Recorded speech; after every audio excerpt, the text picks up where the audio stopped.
这个外观非常明显了，可以看一下，应该是这边是明显糊出来的。你怎么发现的？6年级还在这里学舞蹈，我就发现他腰有点不对嘛，我会想会有侧弯这种事情，我也从来没听说过。你家是哪里的？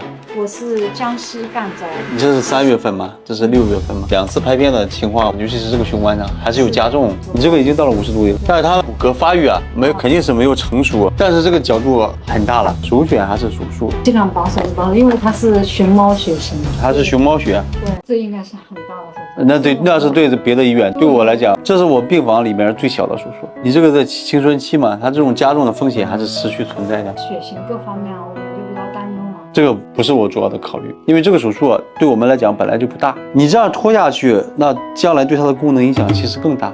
我不做保守这个，当然我没有把握，我也没有信心，我也不想去尝试。我觉得这样的角度去做保守治疗，对小朋友带来的是灾难性的结果。试一试的话，他手术以后对后遗症太大了。那不做手术的后遗症你知道吗？比这更严重，你接受得了？如果他不需要做手术，我为什么要建议你做手术？你越保守越重，越保守越重，你苦也吃了。我带支具带很久，没有效果，有的小朋友心理上都有问题，不要太犹豫。